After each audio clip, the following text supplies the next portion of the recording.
Liao Meran Laoshi, Guru Liao, ia dihormati sebagai guru yang memiliki koneksi mendalam dengan dunia roh serta Bodhisatta Kuan Yin. Beliau pendiri Vihara Kuan Yin Tian di Taiwan. Yuk kita simak salah satu cerita yang ditangani oleh beliau. Pada suatu hari, seorang wanita bersama Nona Huang datang ke kuil Kuan Yin untuk mencari Guru Liao. Begitu Nona Huang memasuki ruangan, Guru Liao langsung merasakan bahwa aura tubuhnya sangat buruk. Lebih dari itu, Guru Liao juga merasakan kehadiran roh penasaran yang mengikuti di belakangnya. Maka dengan sigap Guru Liao berkata, "Kamu kelihatan sangat pucat." Padahal saat itu adalah musim panas, namun anehnya Nona Huang mengenakan jaket tebal. Guru Liao melihat di belakang Nona Huang ada aura hitam pekat dan bertanya, "Kamu melihat roh ya?" Nona Huang mengangguk dan menjawab, "Iya Laoshi."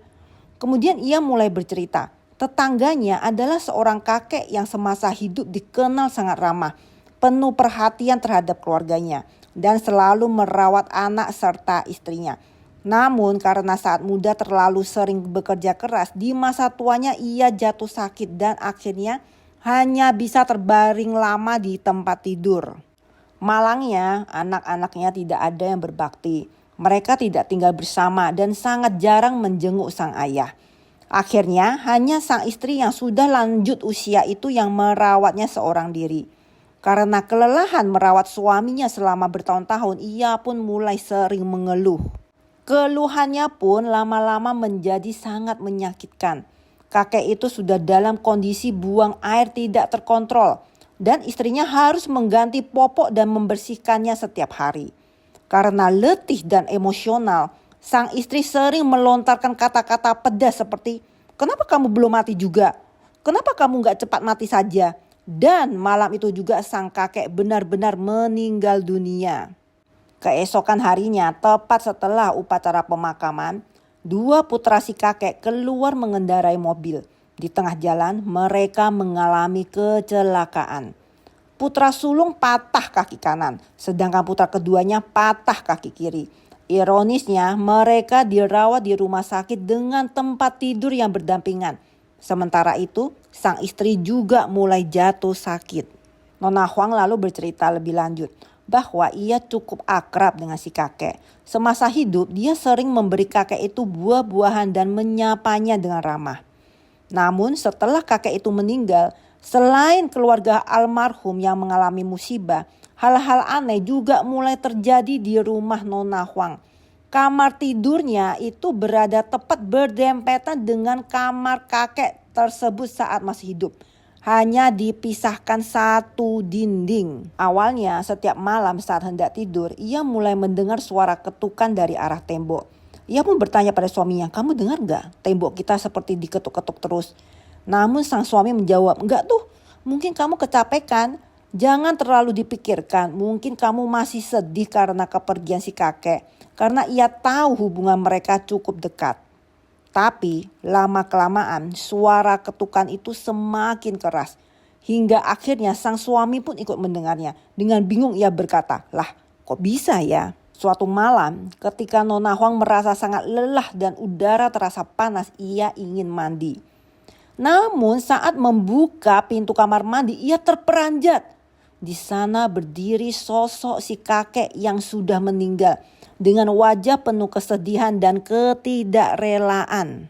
Spontan ia mundur ketakutan dan terjatuh. Sang suami langsung menghampiri dan bertanya, "Kenapa? Kenapa?" Dengan gemetar ia menjawab, "Aku barusan lihat kakek itu di kamar mandi.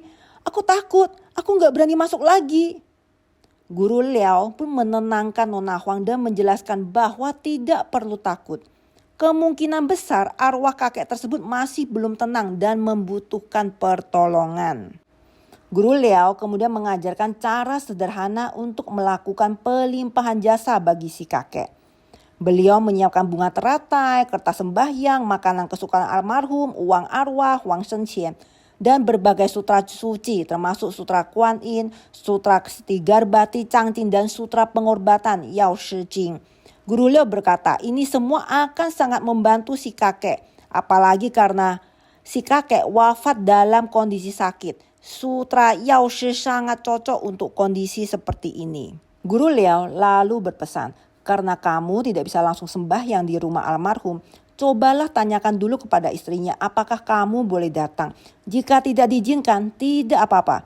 Cukup lakukan dari rumahmu di dekat tembok yang berbatasan dengan kamar kakek semasa hidup. Saat menyalakan dupa, sampaikan dengan tulus siapa dirimu dan niat baikmu untuk membantu. Jika arwah kakek masih menyimpan dendam atau rasa tidak rela, sampaikan bahwa Bodhisatta Kuan Yin berharap si kakek bisa melepaskan semua beban itu. Dengan hati yang tulus dan berserah diri, Bodhisatta akan membimbingnya menuju tempat yang lebih damai, bebas dari penderitaan. Setelah ritual pelimpahan jasa ini dilakukan, Nona Huang bercerita bahwa suara ketukan dari tembok pun lenyap. Beberapa hari kemudian setelah pelimpahan jasa, Nona Huang itu bermimpi. Dalam mimpinya, si kakek muncul dengan senyuman hangat dan mengucapkan terima kasih padanya.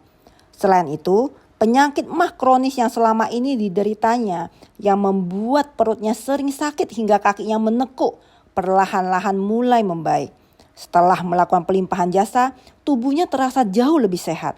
Ia merasakan perubahan yang nyata setelah melakukan satu perbuatan baik. Jadi sebenarnya ketika kita menghadapi hal-hal semacam ini, tidak perlu terlalu takut. Mungkin justru itu adalah ikatan karma baik, Jie San Yuan. Sebuah kesempatan untuk melakukan kebaikan dan membantu makhluk lain yang masih menderita. Semoga semua makhluk hidup berbahagia.